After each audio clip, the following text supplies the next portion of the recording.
So let me suggest what I'm going to do is to try and quickly as possible cover the historical side of how the LGBT movement came into being. இப்ப நம்ம மிக சீக்கிரமாக ஒரு சுருக்கிய விதத்தில் இந்த LGBT movement எப்படி தொடங்கினது என்பதை சரித்திர ஆய்வை உங்களுக்கு நான் சமர்ப்பிக்க விரும்புகிறேன். And then what we'll do is we'll focus then on the application in the fourth session. But what I want to do is this session finish it quickly and have more chance for questions and answers. இந்த பகுதியை நம்ம வேகமாக நம்ம இந்த காரியத்தை ஆராய்ந்த பின்பு அதிகமான கேள்வி பதில்களுக்கான நேரத்தை நாம் ஒதுக்கி வைக்க போகிறோம். So if you have your questions, write them. We're going to have time in the session to deal with it. உங்களுக்கு கேள்விகள் இருக்குமானால் தயவு செய்து அந்த கேள்விகளை நீங்கள் பதிவிட்டுக் கொள்ளுங்கள், ஒரு குறிப்பிலே எழுதிக் கொள்ளுங்கள். கேள்வி பதில் நேரத்தில் நீங்கள் கேள்விகளை எழுப்பலாம். All right, we'll have the slides up if we can. All right, இப்பொழுது முன்பு நமக்கு போடப்படுகிற ஸ்லைட்ஸை நாம் கவனிப்போமாக. Slide number 2. We'll begin by, if you have your Bibles, please turn with me to Jude chapter 1 verse 1 to 7.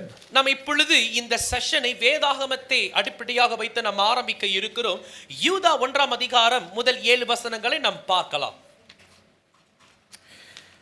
Jude chapter 1 verse 1 to 7. Maybe you can have that read in English and Tamil first. Go ahead, please. இது ஆங்கிலத்தில் தமிழிலும் வாசிக்க கேட்கலாம். யூதா 1ஆம் அதிகாரம் முதல் 7 வசனங்கள். இயேசு கிறிஸ்துனுடைய ஊழியக்காரனும் யாக்கோப்பினுடைய சகோதரனுமாய் இருக்கிற யூதா, பிதாவாகிய தேவனாலே பரிசுத்தமாக்கப்பட்டவர்களும் இயேசு கிறிஸ்துவினாலே காக்கப்பட்டவர்களும் ஆகிய அழைக்கப்பட்டவர்களுக்கு எழுதுகிறதாவது, உங்களுக்கு இரக்கமும் சமாதானமும் அன்பும் பெருக கடவது. பிரியமானவர்களே, பொதுவான ரட்சிப்பை குறித்து உங்களுக்கு எழுதும்படி நான் மிகவும் கருத்துள்ளவனாய் இருக்கையில், பரிசுத்தவான்களுக்காக ஒரு விசை ஒப்பு கொடுக்கப்பட்ட விசுவாசத்திற்காக நீங்கள் தைரியமாய் போராட வேண்டும் என்று உங்களுக்கு எழுதி உணர்த்துவது எனக்கு அவசியமாய் கண்டது. ஏனெனில் நமது தேவனுடைய கிருபை காம விகாரத்திற்கு ஏதுவாக புரட்டி ஒன்றான ஆண்டவராகிய தேவனையும் நம்முடைய கர்த்தராகிய இயேசு கிறிஸ்துவை மறுதலிக்கிற பக்தி அற்றவர்களாகிய சிலர் பக்க வழியில் நுழைந்திருக்கிறார்கள். அவர்கள் இந்த ஆக்கணைக்குள்ளானவர்கள் என்று பூர்வத்திலே எழுதியிருக்கிறது. நீங்கள் முன்னமே அறிந்திருந்திருந்தாலும் நான் உங்களுக்கு நினைப்பூட்ட விரும்புகிறது என்னவெனில், கர்த்தர் தமது ஜனத்தை எகிப்து தேசத்திலிருந்து வரப்பண்ணி ரட்சித்து பின்பு விசுவாசியாதவர்களை அழித்தார். தங்களுடைய ஆதி மேன்மையை காத்து கொள்ளாமல் தங்களுக்குரிய வாசத்தலத்தை விட்டுவிட்ட தூதர்களையும் மகா நாளின் நியாய தீர்ப்புக்கென்று நித்திய சங்கிலிகளினாலே கட்டி அந்தரங்கத்தில் அடைத்து வைத்திருக்கிறார். அப்படியே சோதோம் கொமாரா பட்டணத்தார்களும் அவைகளை சூழ்ந்த பட்டணத்தார்களும் அவர்களைப் போல் விபச்சாரம் பண்ணி அந்நிய மாம்சத்தை தொடர்ந்து நித்திய ஆக்கினியை அடைந்து திஷ்டாந்தமாக வைக்கப்பட்டிருக்கிறார்கள். Jude, a servant of Jesus Christ and a brother of James, to those who have been called, who are loved in God the Father and kept for Jesus Christ, mercy, peace, and love be yours in abundance.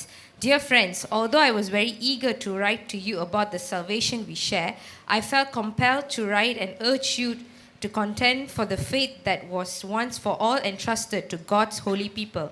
For certain individuals whose condemnation was written about long ago have secretly slipped in among you.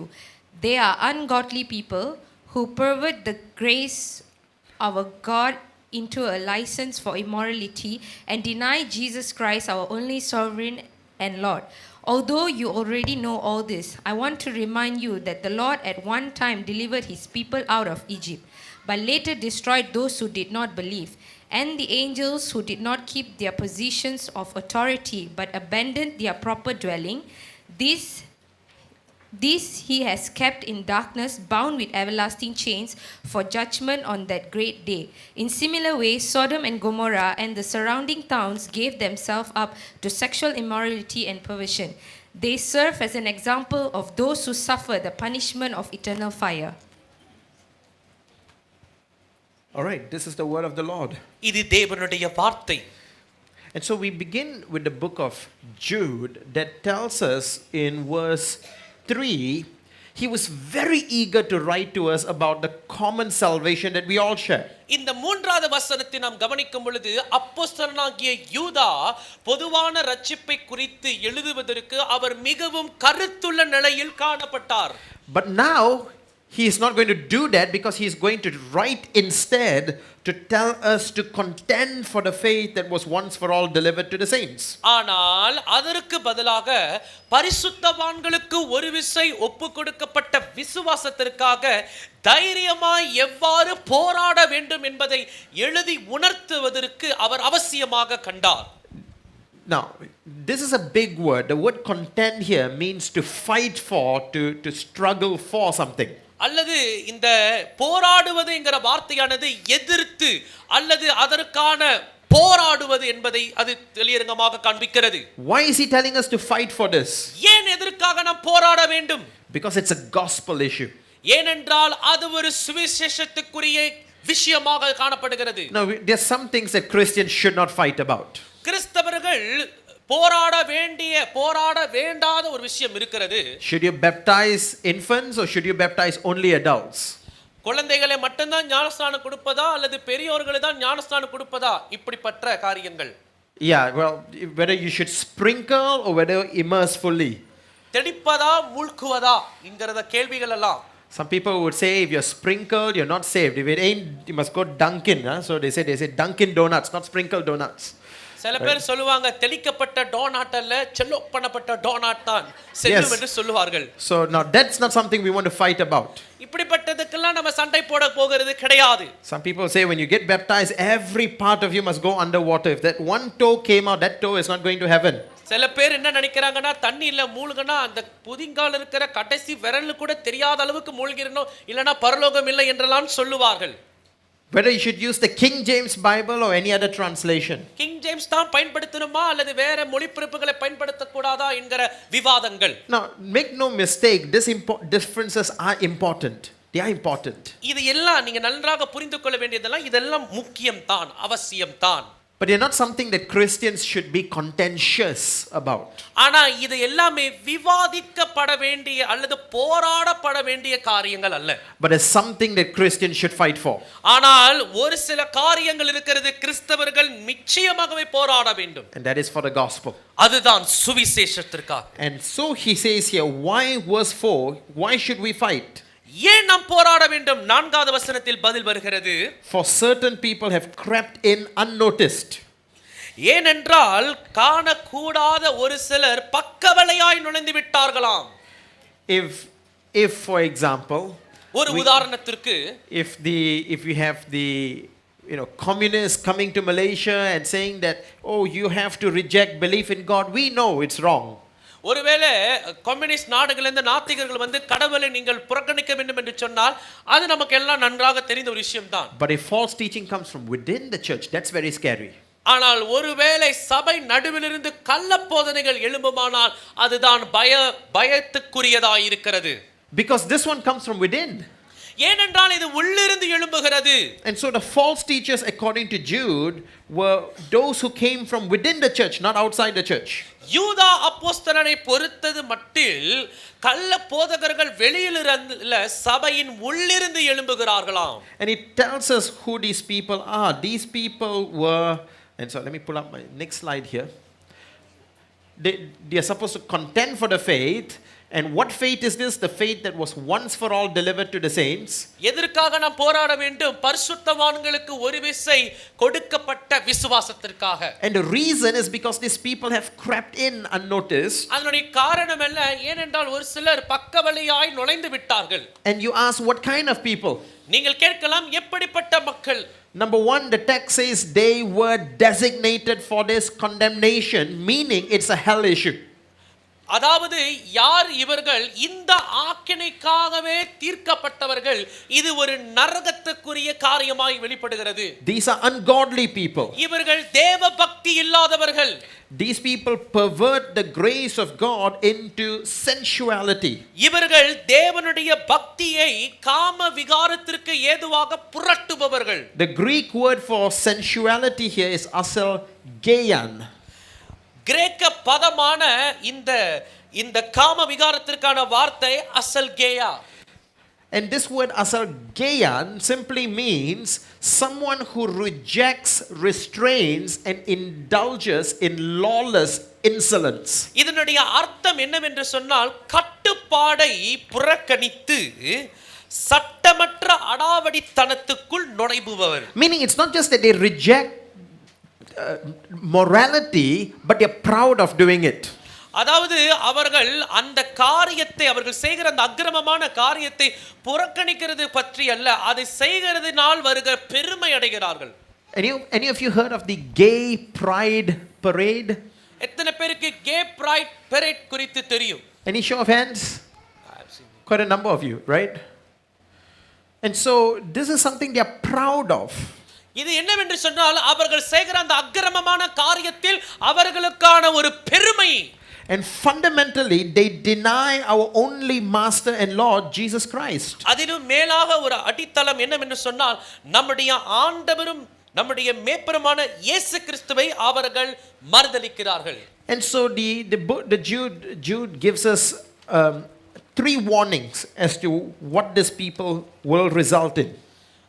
யூதா இப்படிப்பட்ட மனிதர்களுக்கு 3 விதமான வருகிற காரியத்தை அவர் சொல்லுகிறார். He starts in verse 5 by saying, "Now I want to remind you, although you once fully knew it, that Jesus who saved the people out of the land of Egypt afterward destroyed those who did not believe."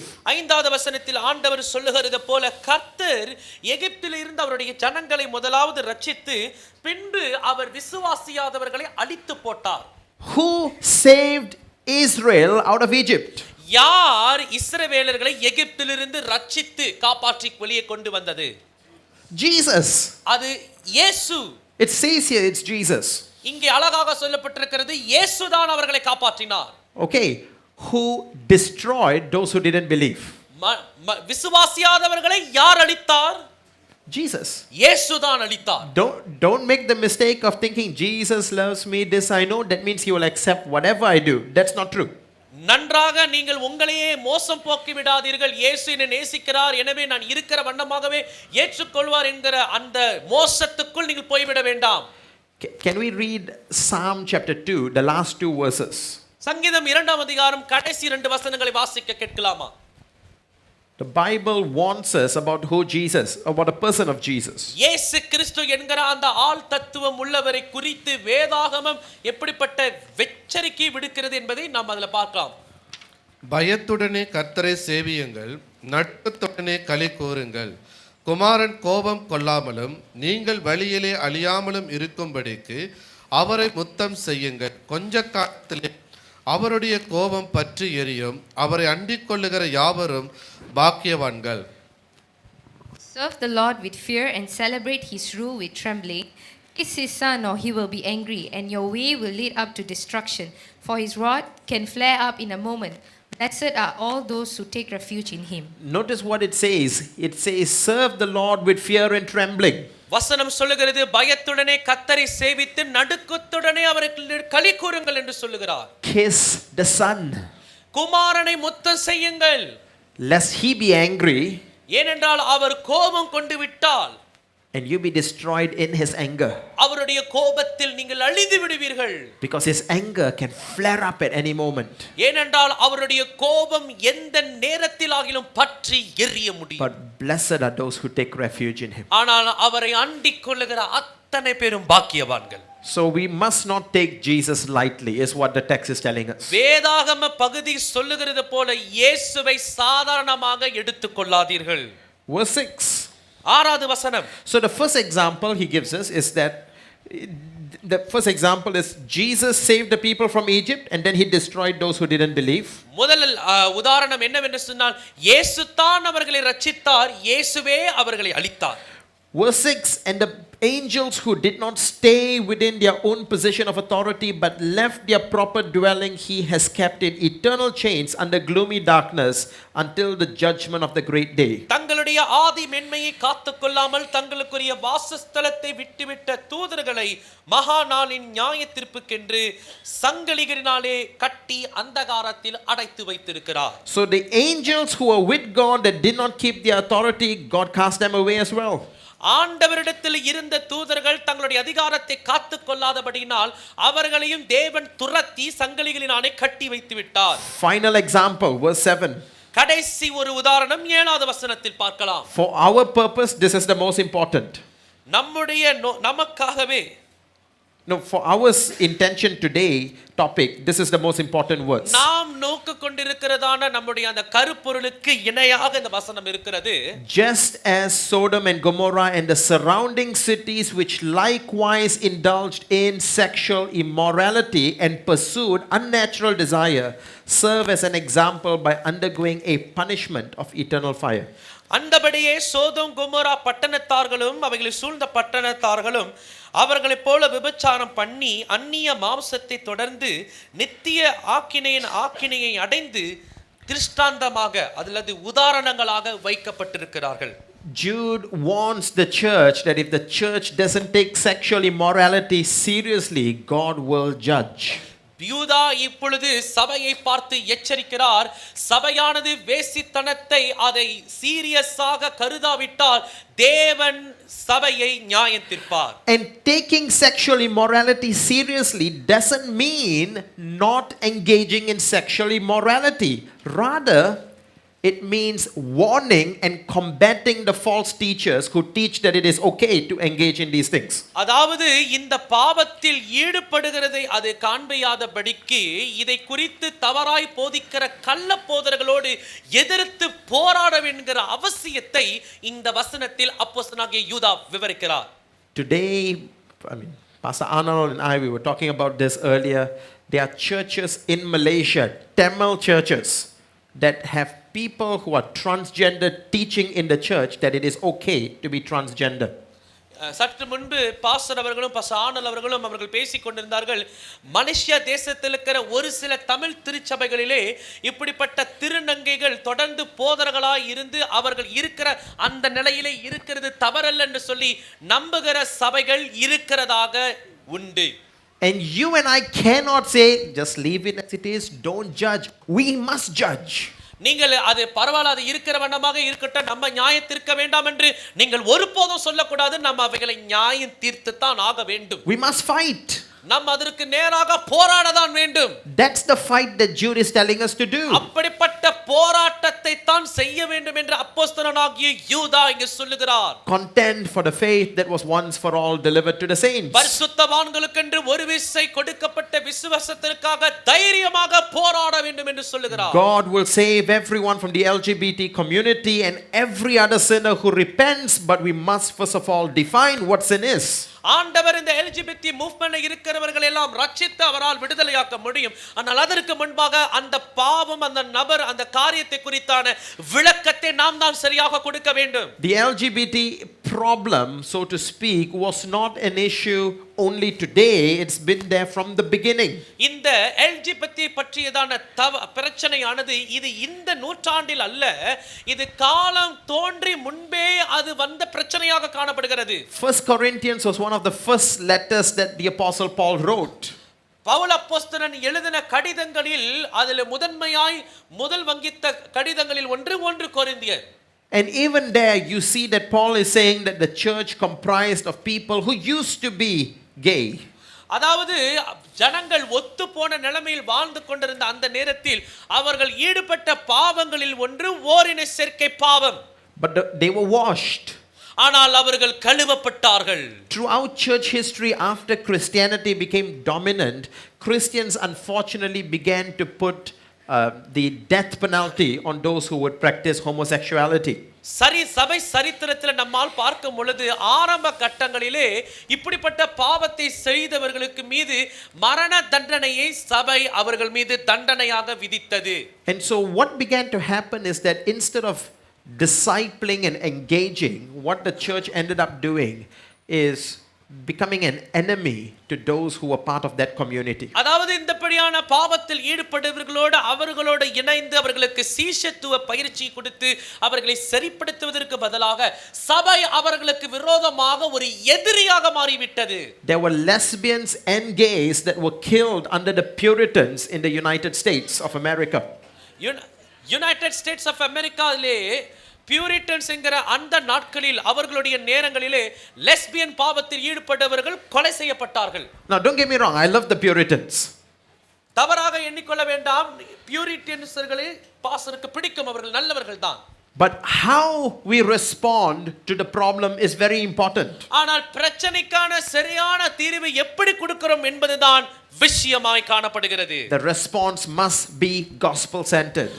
நமக்கு கொடுக்கப்படுகிற அந்த பிரதி மொழியானது அல்லது அதுக்கான பதிலானது சுவிசேஷத்தை மையமாக கொண்டிருக்க வேண்டும். So you can have two kinds of responses. ரெண்டு விதமான பிரதி யுத்தரங்கள் அதில் அல்லது பதில்கள் வருகிறது. One is just open bashing. ஒன்று நேருக்கு நேராய் அடித்து மோதுவது, Fighting, arguing, harassing. அதாவது அவர்களை குற்றப்படுத்துவது, அவர்களை சாடுவது, அவர்களை குற்றப்படுத்துகிறது, அவர்கள் மீது தவறான வார்த்தைகளை போடுவது. That's not Christian. அது கிறிஸ்தவர்கள் செய்ய வேண்டிய காரியம் அல்ல. The Christian response is motivated by love and respect. 1 Peter 3:15. 1 பேதுரு 3:15 படி அன்பினாலும் அந்த பக்திக்குரிய விஷயங்களினாலும் உந்தப்பட்டவர்களாக இப்படிப்பட்டவர்களோடு இணைய வேண்டும். The second dangerous response is indifference. I don't care, not my problem. அடுத்த இன்னொரு பயத்துக்குரிய ஒரு விஷயம் என்னவென்று சொன்னால், இது என்னுடைய பிரச்சனை அல்ல, நான் நுழைய மாட்டேன் என்று சொல்லி கை கழுவுவது. And so the right response is to care enough to speak the truth, but to speak the truth in love. அதாவது சரியான ஒரு கண்ணோட்டம் என்னவென்று சொன்னால், இந்த பாவத்தை குறித்து கண்மூடித்தனமாய் விட்டுவிடாதபடி அதை பாவத்தை பாவமாக கருதி அதை இணைக்க வேண்டும், ஆனால் அது அன்புடனும் மரியாதையுடனும் செய்யப்பட வேண்டும் என்றுதான். Paul never advocated for Christians to go around killing those who practice homosexuality. ஹோமோசெக்சுவாலிட்டியில ஈடுபடுகிறவர்களை கொலை செய்ய வேண்டும் என்று சொல்லி பவுல் எங்குமே சுற்றி திரியவில்லை. Even in the story of Jesus and the woman caught in adultery in John 7:53 to 8:11, the saying that allegedly Jesus said is that he who has no sin, let him cast the first stone. இயேசு கிறிஸ்து அவருடைய அந்த ஊழிய நாட்களிலே கையும் மெய்யுமாய் பிடிக்கப்பட்ட ஒரு விபச்சார ஸ்திரீ கொலை செய்யப்பட வேண்டியதான அந்த நேரத்தில் அவர் சொல்லுகிறார், உங்களில் எவன் பாவம் செய்யாது இருக்கிறானோ அவன் முதல் கல்லில் எறிய கடவன் என்று சொன்னார். So what we find here is that there are two responses. One needs to be gospel centered, and on the other hand we must be careful that we don't fall into indifference, I don't care, or we don't fall into anger and just harassment. அதாவது ரெண்டு விதமான பிரதியான அதாவது நேர் பதில்கள் நம்மால் கொடுக்க முடியும். ஒன்று, அதை நாம் அடித்து அல்லது சரியான விதத்தில் பேசாதபடி அவர்களை நொறுக்கி போடலாம், அல்லது இது என்னுடைய பிரச்சனை அல்ல என்று சொல்லி ஒதுங்கிக் கொள்ளலாம். ஆனால் அதற்கு மாறாக வசனத்தின் படி நாம் அவர்களோடு இணைந்து அன்போடு மரியாதையோடு இணையலாம். Any of you seen on Facebook that you have friends who like to bash with the gospel? Like every day they are posting something on repent, you sinners, you this. That's all they post every day on Facebook. நீங்கள் யாராகிலும் உங்களுடைய Facebookல மனம் திரும்புங்கள், அழிய போகிறீர்கள், தண்டனை வரப்போகிறது என்று சொல்லுகிறவர்களை பார்த்திருக்கிறீர்களா? Now you try speaking to those people, they think they are doing God's work. நீங்க போய் அவங்க இடத்துல பேசி பாருங்களே, அவங்க சொல்லுவாங்க நாங்கள் கடவுளுடைய வேலையை தான் செய்கிறோம். The same people won't have time to sit down one on one and journey with people. They've got no time for that. They're posting away in Facebook and sharing everything they find. ஒருத்தருடைய வாழ்க்கையில இணைந்து அவர்களோட பயணிக்கிறதுக்கு அவர்களுக்கு நேரம் இல்லை. ஆனால் அதற்கு பதிலாக வசனங்களை வைத்து நியாயத்திற்கக்கூடிய வார்த்தைகளை பேசத்தான் நேரம் இருக்கிறது. What we need to do is to journey and preach the gospel as the Great Commission. கிறிஸ்தவர்களாக செய்ய வேண்டிய ஒரு விஷயம் என்னவென்று சொன்னால், ஒருவருடைய வாழ்க்கை பயணத்தில் இணைந்து அவர்களோட பயணித்து அன்புடன் அவர்களுக்கு சத்தியத்தை சொல்லி அவர்களை மனம் திரும்ப செய்ய வேண்டும். Now, what began to happen in the US is in the 1870s, there were people that were secretly homosexual, people like John Cecil Ives, who started developing small groups secretly promoting homosexual movements. United ஸ்டேட்ஸிலே மறைமுகமாக 18ஆம் நூற்றாண்டிலே இப்படிப்பட்ட homosexual movement ஆரம்பித்தது. அது சின்ன குழுவிலே அது ஆரம்பித்தது. இந்த குழுவிலே ஜார்ஜ் சிவில் ஐவ்ஸ் என்கிறவர் இதை சின்ன நிலையிலே அவர் பரப்ப ஆரம்பித்தார்.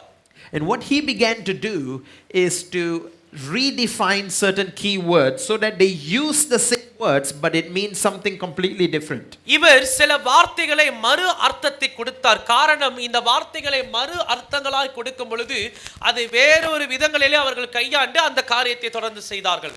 He says, we believe in the glory of passion. அவர் இப்படி சொன்னார், கட்டுக்கடங்கா உணர்ச்சியின் மகிமையிலே நாங்கள் நம்புகிறோம். We believe in the inspiration of emotion. அவர் இப்படி சொன்னார், உணர்ச்சியினுடைய உந்துதலை நாங்கள் நம்புகிறோம். We believe in the holiness of love. அன்பின் பரிசுத்தத்தை நாங்கள் நம்புகிறோம் என்று இப்படியெல்லாம் பேசினார். What he means is, I want to do whatever I want and I'm going to call it love and holiness.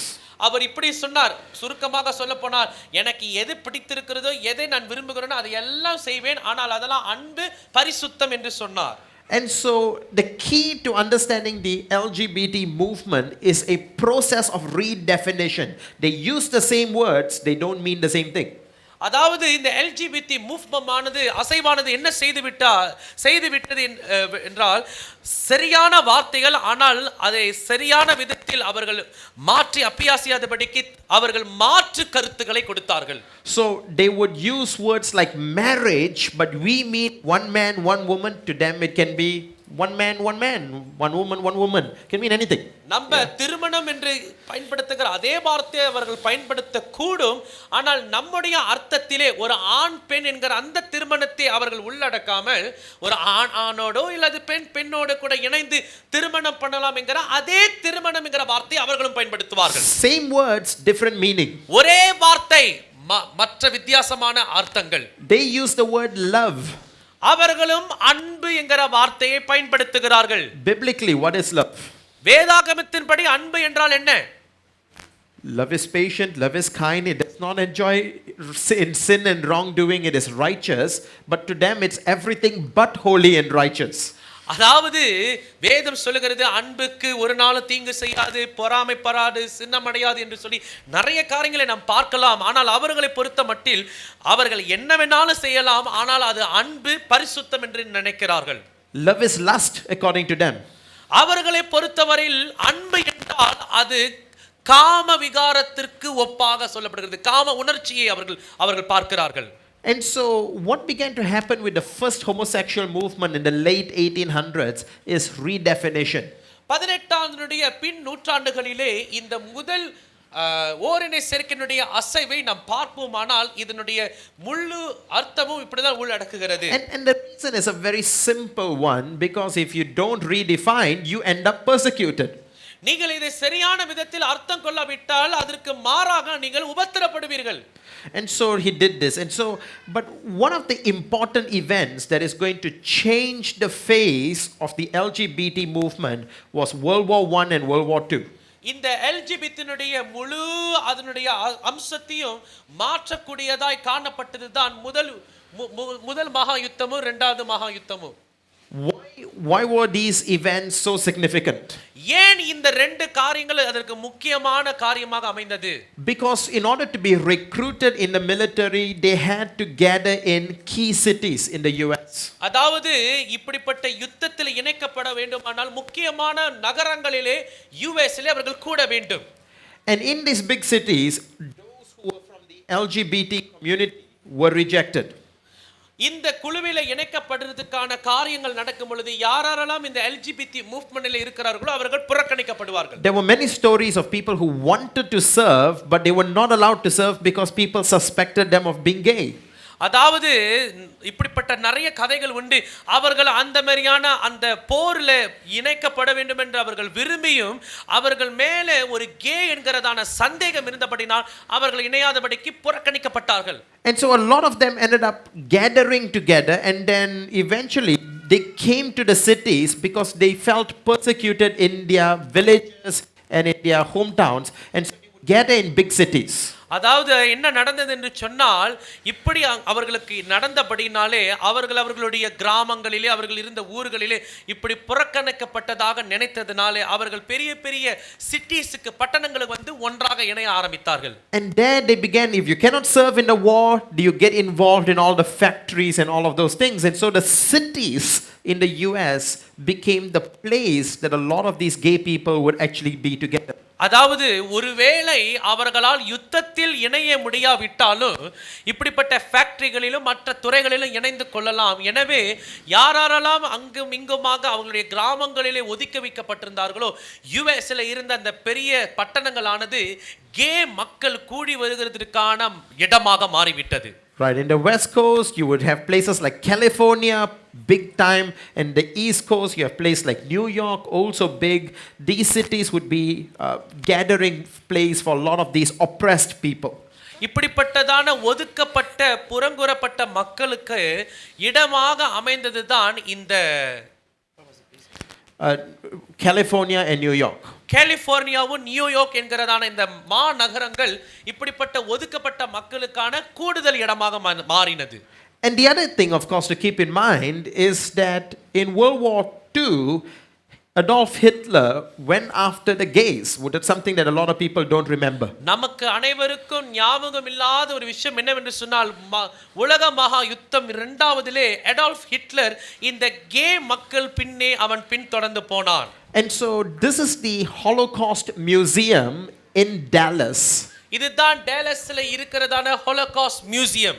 It contains the shoes and the artifacts of those who were killed, the Jews that were killed by Adolf Hitler in World War II.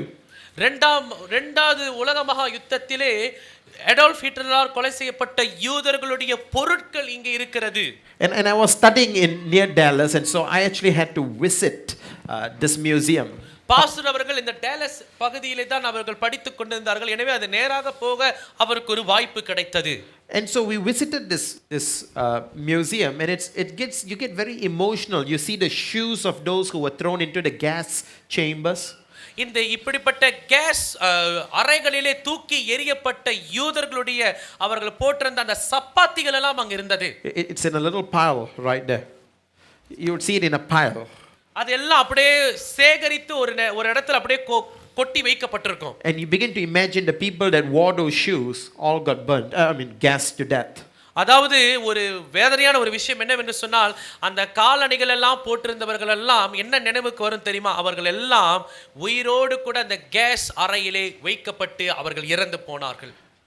But among of those you also find were part of the LGBT community. There were gays that were among those that were put into the gas chambers. அந்த case சேம்பர்ல அந்த case அறைகளிலே வெறும் யூதர்கள் மாத்திரமல்ல இந்த LGBT movement சேர்ந்த ஒரு சிலரும் அப்படி தூக்கி எறியப்பட்டார்கள். And so if you go to the Dallas Holocaust Museum, you would actually see that a lot of gay activism is there alongside the Jews. இந்த யூதர்களோடு கூட இணைந்து இந்த LGBT மூவ்மென்ட்ல இணைந்ததான இந்த கேக்களும் நீங்கள் என்ன செய்யலாம்? இந்த ஹோலோகாஸ்ட் மியூசியம்ல அங்க இருந்ததாக நீங்கள் பார்க்கலாம். So World War II became a period where gays were persecuted either in the US because they were rejected from the military, or in Germany and the Europe because they were being killed by Hitler. உலக மகா யுத்தம் இரண்டாவது அந்த யுத்தத்திலே யூதர்கள் மாத்திரமல்ல இந்த K மக்களும் அதிகமாக துன்புறுத்தப்பட்டார்கள். அது ஒருவேளை யுஎஸ் நாட்டிலே மிலிட்டரியிலே இணைய முடியாதபடி இராணுவத்தில் இணைய முடியாதபடிக்கு இருக்கிறதான ஒரு புறக்கணிப்பாக இருக்கலாம், அல்லது ஜெர்மன் நாட்டில் இருக்கிற ஹிட்லருடைய பிரச்சனையாக இருக்கலாம். எந்த விதத்திலும் இவர்களுக்கு இந்த இரண்டாவது உலக மகா யுத்தம் பெரிய பிரச்சனையாக மாறினது. And so what begins to happen here is that after World War II is over, these people are still in the big cities. இரண்டாவது அந்த உலக மகா யுத்தம் நடந்த போதிலும் இந்த ஓரினை சேர்க்கை மக்கள் எல்லாம் பெரிய பெரிய பட்டணங்களில் தொடர்ந்து இருக்க ஆரம்பித்தார்கள். And they begin to gather in groups and realize they are not the only ones.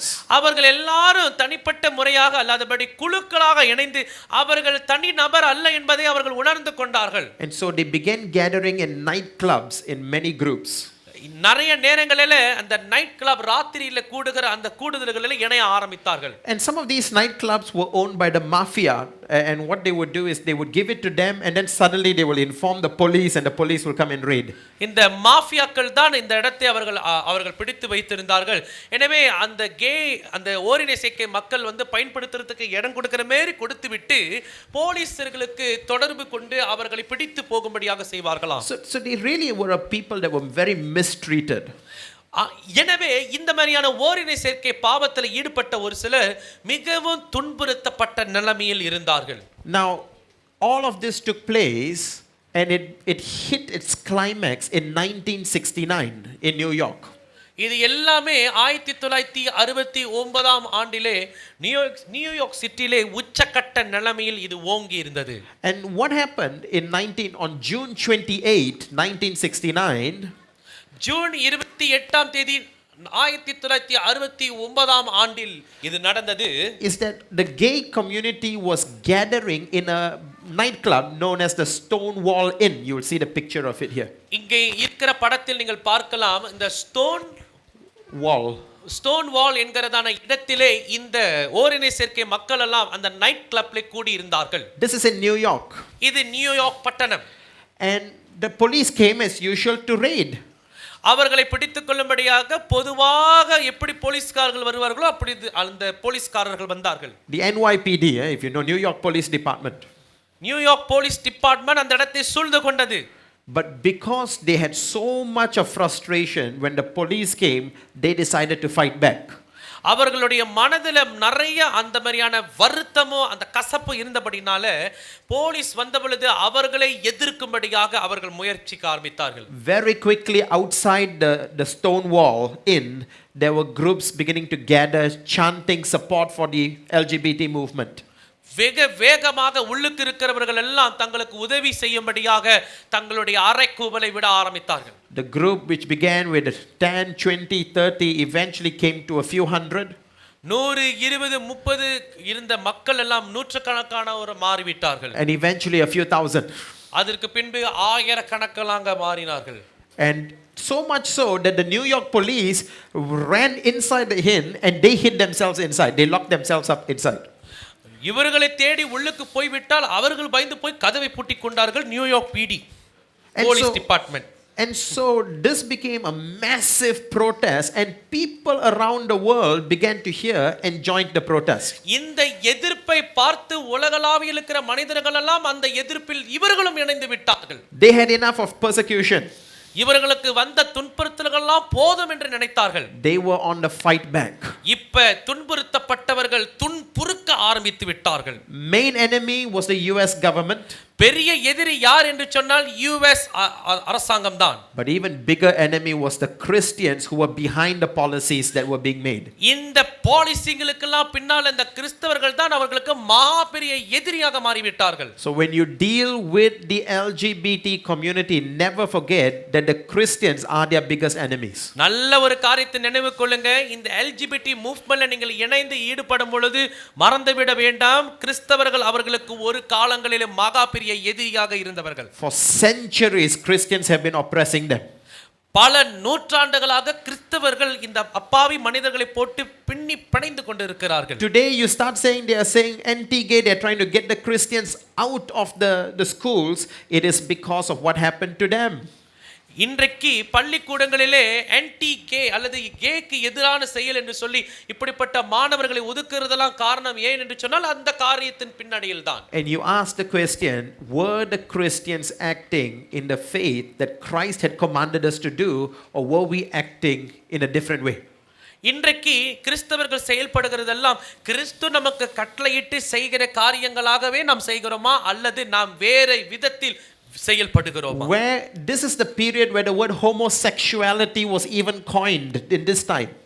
இதுதான் ஹோமோசெக்சுவலுடைய செயலானது முற்றிலும் பிணைந்திருக்கிறதான ஒரு நேரமாக இருக்கிறது. And in 2016 Barack Obama would change the policy and the Stonewall Inn will become a national monument or a historical site for the LGBT community, a symbol of their triumph over oppression.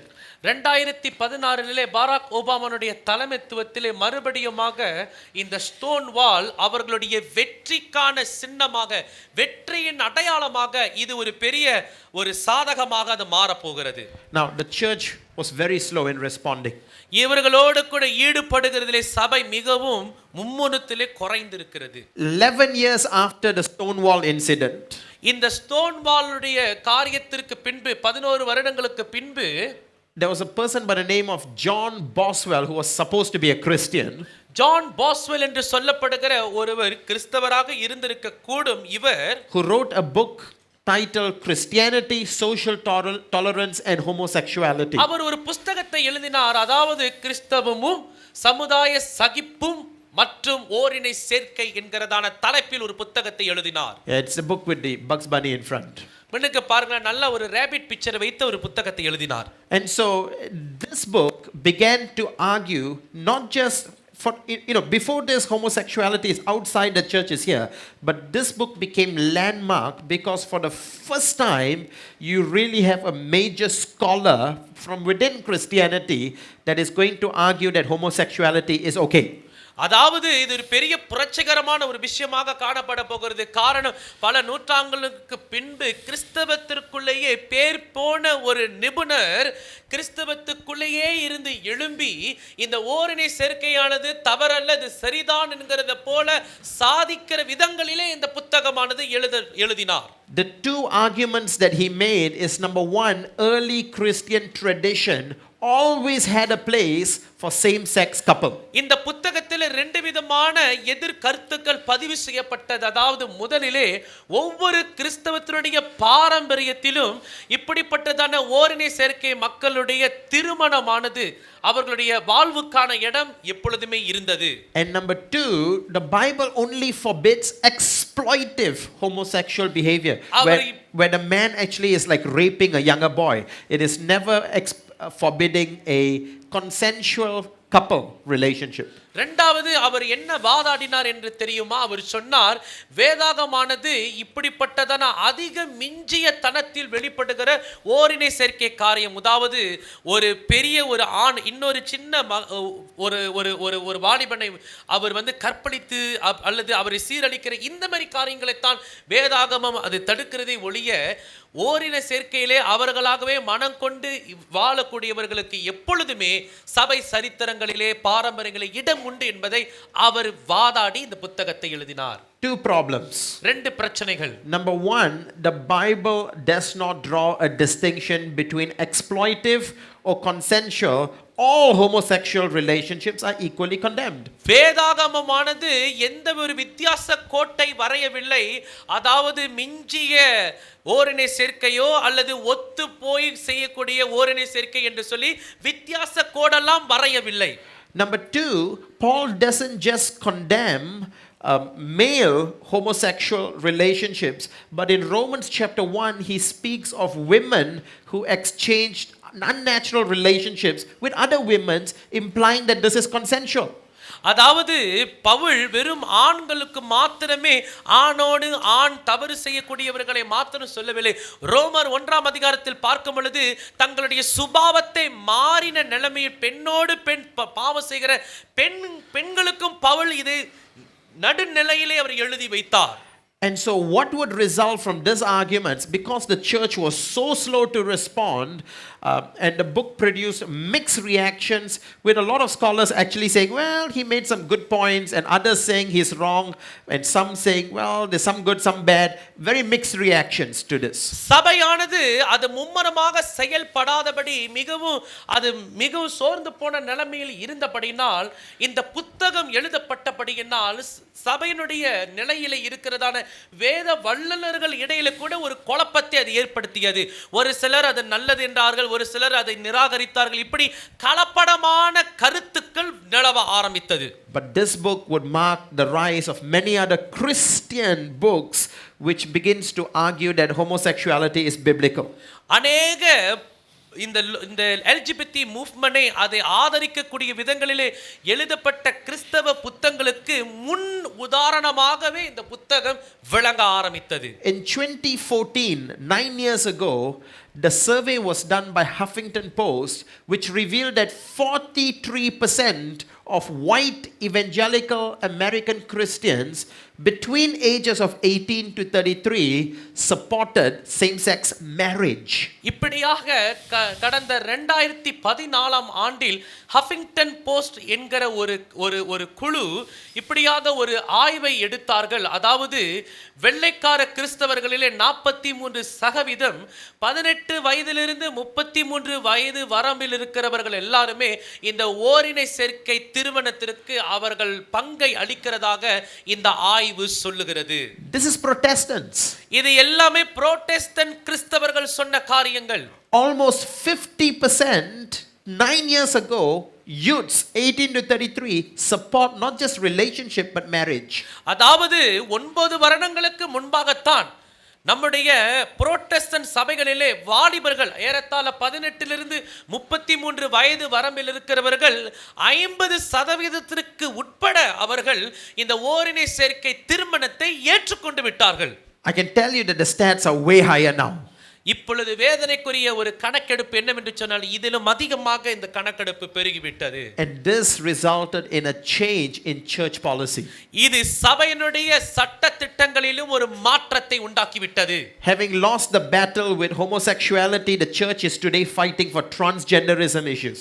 இப்படிப்பட்ட ஹோமோசெக்சுவலுக்கு விரோதமான யுத்தத்திலே சபை களைத்து போன நிலைமையில் இப்பொழுது அவர்கள் தங்களுடைய சுபாவங்களை மாற்றுகிறதான பிரச்சனையில் இன்னும் அதிகரித்து விட்டது. These are some of the churches that openly accept transgenders as Christians today. இன்றைக்கு தங்களுடைய அந்த ஆண்பாலை பெண்பாலை மாற்றிக் கொள்ளுகிறவர்களை ஏற்றுக்கொண்ட சபைகளுடைய பட்டியலை நீங்கள் முன்னுக்கு பார்க்கலாம். Open Episcopal Church, which is like the Anglican Church in the US. யூஎஸ்ல இருக்கிற ஆங்கிலிக்கன் திருச்சபை தான் Episcopal church. And you have the United Church of ஜெயக்குமாரை தெரியும். Now I have his permission to share this, but he officially cut ties with the United Methodist Church in the US because of their stand on LGBT. We need more leaders like that. Malaysia தேசத்தில் இருக்கிற bishop Jayakumar அவர்களுடைய அனுமதியோடு நான் இன்றைக்கு உங்களுக்கு சொல்ல விரும்புகிறேன். இந்த LGBT இஷ்யூவிலே இந்த யுனைடெட் மெத்தடிஸ்ட் சர்ச் யுஎஸ்ல அவர்கள் தொடர்ந்து அந்த நிலையில் இருந்தபடினால் அவர்களோடு இருந்த அந்த தொடர்பை இந்த நம்முடைய நாட்டில் இருக்கிற மலேசியாவில் இருக்கிற மெத்தடிஸ்ட் சர்ச் பிஷப் அந்த தொடர்பை முறித்து விட்டார். இப்படிப்பட்ட தலைவர்கள் தேசத்திலே எழும்ப வேண்டும். And we have leaders in Malaysia. God is putting leaders in Malaysia that at least in Malaysia are making a very strong stand. இப்படிப்பட்ட பலமான ஆதாரங்களை எடுக்கக்கூடிய வலிமை மிக்க தலைவர்களை தேவன் மலேசியா தேசத்தில் எழுப்பி இருக்கிறார். And so the other group, which is basically the Roman Catholic Church, Church of God, and even the Presbyterian Church in the US, don't have a position on this matter. இந்த மாதிரியான கருத்துக்களை எதையும் வைத்துக் கொள்ளாமல் ஒரு நடுநிலையிலே நின்று கொண்டிருக்கிற நிலையிலே பார்த்தீர்களானால் Roman Catholic church, Presbyterian Church, Church of God, African Methodist, Episcopal Church போன்ற சபைகள் எல்லாம் நடுநிலையிலே நின்று கொண்டிருக்கிறது. And I will say this to you, if the church does not have a position, give it a few years, the world will help you make a position. சபைக்கு நிலை இல்லாவிட்டால் உலகம் அந்த நிலையை கொடுத்துவிடும் இன்னும் வரப்போகிற காலங்களில். Finally, கடைசியாக these are the group we want to thank God for. இந்த குழுக்களுக்கு தேவனுக்கு நம்ம நன்றி செலுத்த வேண்டும். The groups that made a strong stand condemning these things. இந்த மாதிரியான பாவங்களுக்கு எதிரான நிலையை காண்பித்த திருச்சபைகளில் Assemblies of God. Assemblies of God அதற்கு காண்பித்தது. Thank God for the Pentecostal churches. They are standing very strong in the US. பெந்தெகோஸ்தே சபைகள் இதற்கு உறுதியாக எதிர்ப்பை தெரிவித்துக் கொள்கிறார்கள். I'm not going to talk about this, but also the Mormons, LDS Church is also quite strong on this. மோர்மோன் கூட இதற்கு எதிர்ப்பு தெரிவிக்கிறது. For the record, I don't consider them Christian. They are not Christian. அவர்கள் கிறிஸ்தவர்கள் அல்ல, நான் அவர்களை கிறிஸ்தவர்களாக கருதவும் இல்லை. But the other one is the Lutheran Church of Missouri Synod, LCMS in the US, very strong against this. Lutheran Church Missouri Synod என்று சொல்லப்படுகிற இந்த லுத்தரன் திருச்சபைகளும் பலமான எதிர்ப்பை தெரிவித்திருக்கிறார்கள். And of course, I'm a Baptist, Southern Baptist Convention, very strong fighting against this. Pastor அவர்கள் Baptist பங்கிலிருந்து வந்தவர்கள், எனவே Southern Baptist convention என்கிற அந்த ஸ்தாபனமும் இதற்கு பலமான எதிர்ப்பை தெரிவித்திருக்கிறது. And so we were in the US and I was in one of the Southern Baptist seminaries, which that's where I studied. Pastor அவர்கள் இந்த சவுதர்ன் பாப்டிஸ்ட் செமினரிகளில் ஒன்றிலே அவர்கள் படித்தார்கள். And so within there I knew people who were within the SBC convention. இந்த கன்வென்ஷன்களிலே உள்ள ஒரு சிலர், and I know they are fighting really hard for this. இதற்காக அவர்கள் பலமாக போராடி கொண்டிருப்பதை எனக்கு நன்றாக தெரியும் என்று சொல்லுகிறார். Thank God for godly men who love LGBT people but for the sake of the gospel are willing to make a stand even if it costs them a lot of LGBT things. மக்களை நேசித்த போதிலும் சுவிசேஷத்திற்காக நிற்கக்கூடிய இப்படிப்பட்ட பக்தியுள்ள மனிதர்கள் தொடர்ந்து சபைக்காகவும் சத்தியத்திற்காகவும் நின்று கொண்டிருக்கிறார்கள். And I'm thankful for this church for having this seminar here. இந்த கருத்தரங்கை ஒழுங்கு செய்த இந்த சபையையும் நான் பாராட்டுகிறேன், அதற்கு நன்றி செலுத்துகிறேன். City Tabernacle KL, City Tabernacle, and also all the churches that you pastors who are here, you represent. I'm thankful to God for your churches to make a strong stand for this. இங்கே அங்கம் வகித்திருக்கிறதான city டேபர்னக்கிள் திருச்சபைகளும் மற்ற சபைகளிலும் அந்த விசுவாசிகளையும் போதகர்களையும் நாங்கள் பாராட்டுகிறோம். நீங்கள் தேவனுக்காகவும் அவருடைய சத்தியத்திற்காகவும் நிற்கிறீர்கள். Because the fight, we remember the words of Jude, contend for the faith. ஏன் என்று சொன்னால் யூதா அப்போஸ்தலன் சொன்ன வார்த்தைக்கு ஏற்ப சத்தியத்திற்காக நாம் போராட வேண்டும். So many churches have lost the battle in the West. இன்றைக்கு அநேகர் அந்த மேற்கத்திய நாடுகளிலே சத்தியத்திற்கான போராட்டத்தில் விழுந்து போய் விட்டார்கள். We don't have to make that mistake. அவர்கள் செய்த தவறை நாம் செய்ய வேண்டாம். Engage with love, engage because we care. அன்போடு இணையுங்கள், சுவிசேஷத்தோடு இணையுங்கள். Fight for the gospel. சுவிசேஷத்திற்காக போராடுங்கள். We'll close this session, and what we're going to do is the next session, when we'll take a break, but when we come back, we're going to have time for questions first. Maybe what I'll do is I'll just cover some things, and we'll have a lengthy time for questions.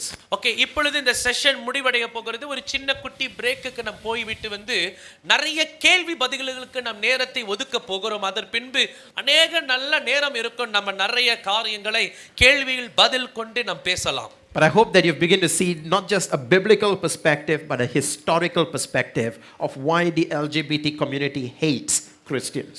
நாம் வேதாகம கண்ணோட்டத்தில் மாத்திரமல்ல சரித்திர கண்ணோட்டத்திலும் ஏன் இந்த LGBT movement சபையையும் கிறிஸ்தவர்களையும் எதிர்க்கிறார்கள், வெறுக்கிறார்கள் என்பதை நம்மால் பார்க்க முடிந்தது.